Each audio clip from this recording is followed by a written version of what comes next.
So yeah, with the coronavirus affecting the world, including movies, I'm gonna have to slightly change my approach to the content I present to you.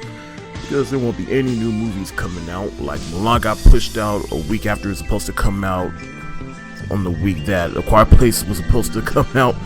And then Fast and Furious getting pushed back a whole year. I was real upset because I was actually going to do a dedicated video to Mulan and the Fast and Furious franchise. I was going to marathon all of the Fast and Furious. But since I can't do those, well, I could, but I'm not. I'd rather do it when those films are about to come out. But since this new wave of videos that I'm doing is still in its infancy, ain't much to change. In fact, that gives me a chance to experiment a little bit and try some stuff out to make me stand out from all the other movie-related content you see across social media. In fact, if you're watching this on YouTube, this is the first YouTube video I've posted in probably years. So if you're following my old channel, yeah, you can probably see some of my old YouTube reviews and stuff. I'm gonna still keep that on there for the time being. I may take it off. I don't know yet. I haven't decided yet. And if you've been following me on Facebook and Instagram, thank you so much for watching and listening to all my new content. But one thing I'm going to try to do is post at least one video every week or every 2 weeks. Now, since the year started, I have been marathoning all of the Rambo movies, because I have never seen any of the Rambo movies. So I bought the original 4 on Blu-ray, including Last Blood on Blu-ray. And right now, since we're in this predicament with the whole virus pandemic, I thought, maybe I should do a whole video dedicated to the Rambo franchise and give my thoughts and feelings on each film and just rank each film and what rating I give each film. So in this video, I'll rapid fire rate each Rambo film and give my initial thoughts on each film in one sentence like I do my quick reviews, and then I'll rank each film so that you know where I stand with each film. So let's get into it. Obviously, the best, in fact, to me, this isn't a movie, it is a film.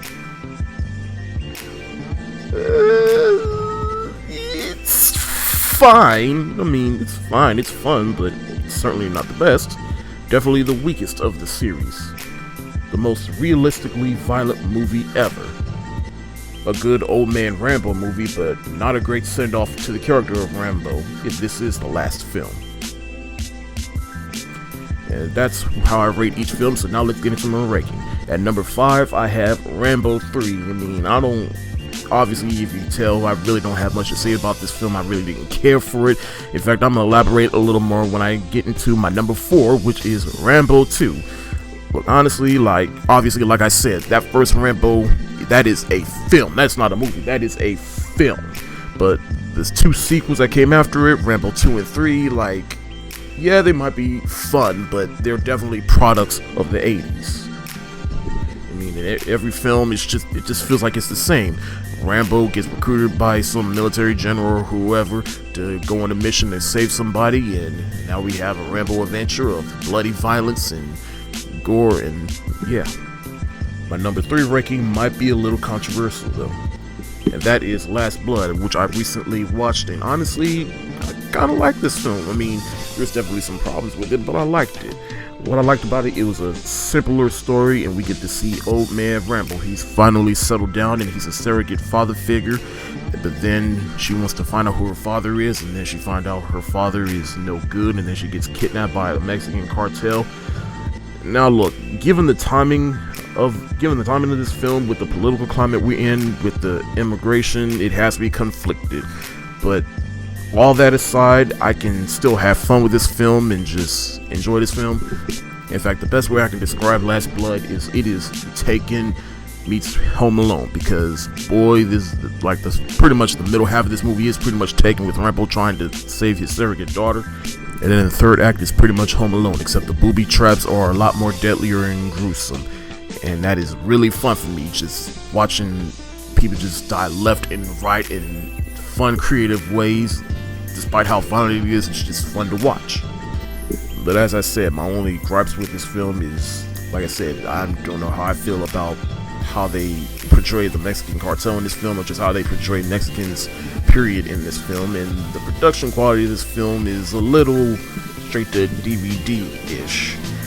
And I would expect more from somebody like Sylvester Stallone, especially since he's an experienced director and actor. But hey, you know what, it is what it is, but I still have fun with this film, and it's not a great send-off to the character of Rambo. It ends on a bit of a dour note, but for what it's worth, I can still have fun with this film. And if you can get past some of what some people call misrepresentation, you will see that this is a fun film.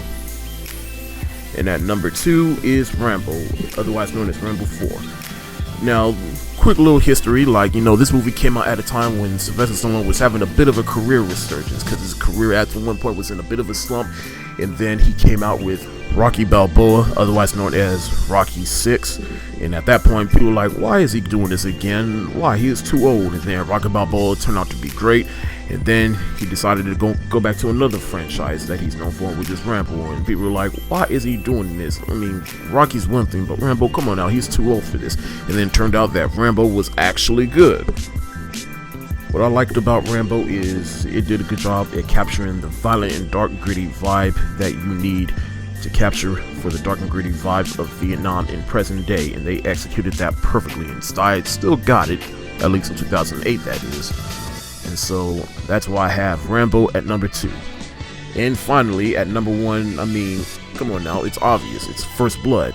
I mean, like I said, this is a film. What I love, I don't know how I missed this film growing up, but it's a story about a man that has PTSD from the war in Vietnam, and then he tries to have the simpler life, and then he's just a hitchhiker, and then people in town just starts fucking with him, and then he just goes ape shit and start killing people left and right, and fun. The action is off the wall, and even that last monologue at the very end where Sly, he's just pouring his heart out from having PTSD in Vietnam, like, to me, that is probably some of the best acting I've ever seen Sylvester Stallone do. And because of that, I give First Blood at number 1. And so that's where I stand with each Rambo films. Obviously, the first one is the best, and all the other ones, I might pop one in every now and then, but the one I see myself watching more often is First Blood.